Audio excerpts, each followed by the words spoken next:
I'm Anuja. And I'm Hital, and today we're making Dahi Vada. Now it's a very simple recipe and it's easy to make, but it does wonders when you serve it at a party. You'll impress all of your guests. Right, a super fancy dish. It is, it really is. And here's what you need.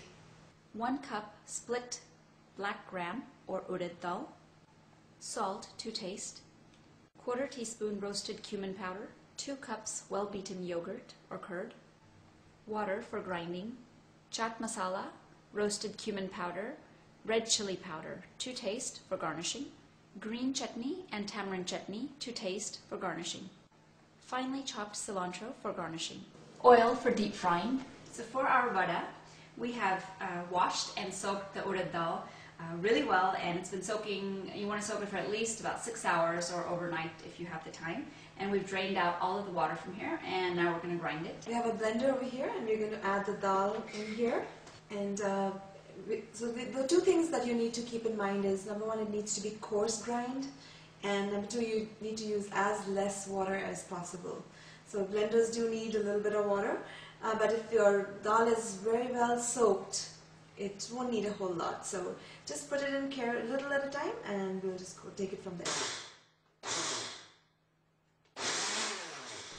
And in between, we're going to keep, just mixing it in so that it grinds properly. Alright, this is done. It took a little bit of effort and a little bit of time, but a little bit of patience takes you a long way. And it took about a little bit over half a cup of water to grind it. Again, you really don't want to add too much water because it's very hard to form the vada later. That's right. And this is like perfect, it should not fall. So then your vadas will hold shape. So while we're pouring that out, I'm going to turn on the stove and get the oil ready for frying.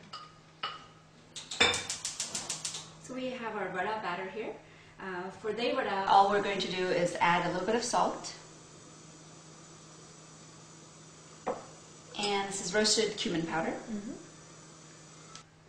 And then we're going to mix it really well. The key is to whip it almost so that a lot of air comes into the dough and to make sure vada's lighter.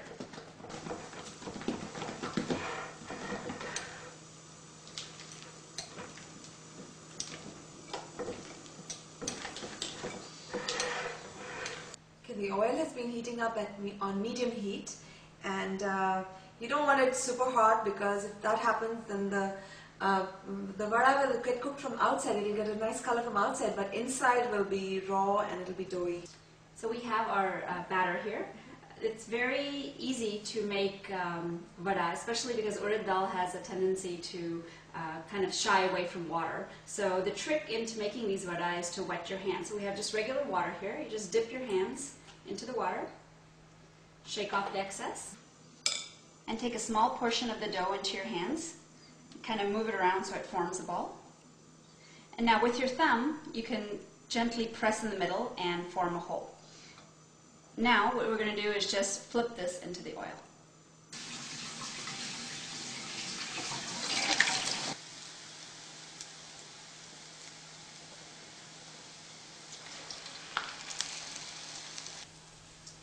Now we'll let these vadas cook on one side until they're nice and golden brown, and then we'll flip them over once and let it cook on the other side.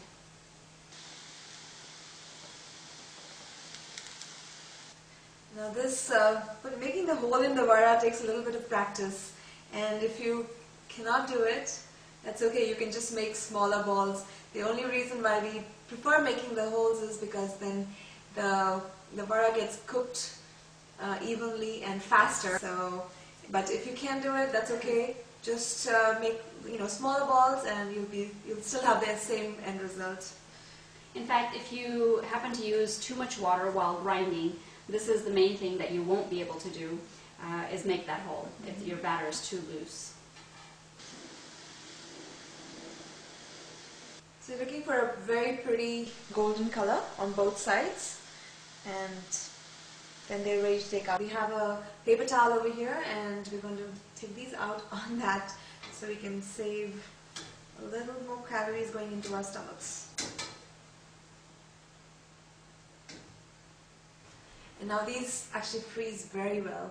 From this point onwards, let them cool down, put them in a Ziploc bag, airtight Ziploc bag, freezer safe if possible, and freeze them, and whenever you do want to use them, you can just take them out and defrost them. So if you have those unexpected guests, then instant Dahi Vada. That's a good idea. thing. So once your Dahi Vada are fried, we can soak them in some water. Now this is a really important step, and you don't want to skip on this, because if they're not soaked in water, then they're eventually not going to soak in all the dahi or the yogurt that we're going to put in later. So these have been sitting a few minutes and we're ready to soak them.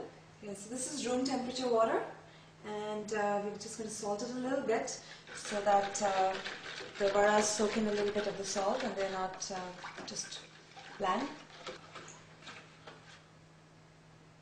Okay, put these in. And you should let it soak for at least about 15-20 minutes, depending on time. And give them a dunk. Help them along, yes. Yes, true. And we'll be back. So our Dahi Vada have been sitting for about 20 minutes in this water, and they've softened up quite a bit. So we'll just take one and squeeze out all the water. Now the water goes out and the oil also goes out, so this is a good thing. We can put it in a platter. The platter that you're going to serve it in. And while that's going on, I have the yogurt over here. I'm going to pour it into a bowl. Salt it a little bit. Now you have to be careful because the vada themselves have got salt, and then they were soaking in the salt water, so just very, very little salt in the yogurt, just for the yogurt. And we're going to beat it up, mix it very well. And now the yogurt for the Dahi Vada is a little more on the liquidy side. So because the liquid is going to be soaked in by the vadas, and they're going to just kind of plump up. So we're going to add in, now if your yogurt is a little sour, you can add in milk, or you can add in water. Right. So, and this water and milk is to your preference. You're going to pour it on the Dahi Vada. On the vada actually. And you want them all well coated and immersed if possible. If your yogurt is too thick and you decide to serve these a little bit later, they'll really dry up. So I've had that happen to me once before. I pulled it out and all you see are vada. The yogurt is gone somewhere, soaked up into the thing. So definitely keep it a little bit on the liquid side. And now we're going to garnish with all these wonderful things. And these are all to taste, so just how spicy or how mild you'd like it, you can control things over here. So what I'm going to do, I've got roasted jeera or cumin powder here, and I'm going to just decorate it a little bit. This is your time to get creative. Yep, and we have too much time on our hands, don't we? And here's some chaat masala. It's the same color, but I'm just going to do it so that there's a little bit more garnish when you mix everything. And red chili powder. Now this gives a wonderful color and a nice zing to it.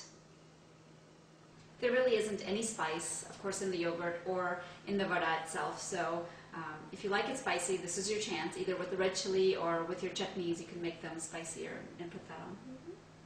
And we've got chutneys over here. We've got the tamarind chutney, and we've got a green chutney. Either you can use mint chutney or coriander chutney. They both taste excellent.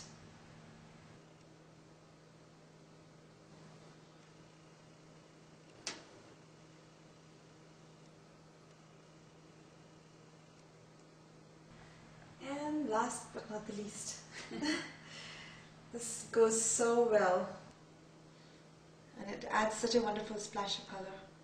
And at this point you need to put it in the refrigerator so that it sets well, it soaks in, and give it a little time to soak in all the liquid from the yogurt. So at least a couple of hours in the refrigerator would be great. Right. And it actually tastes really good when it's nice and chilled, so that's added benefit. Awesome. So be ready for lunch. Yes. So join us again on another episode of ShowMeTheCurry.com. Adding a pinch of spice to your life.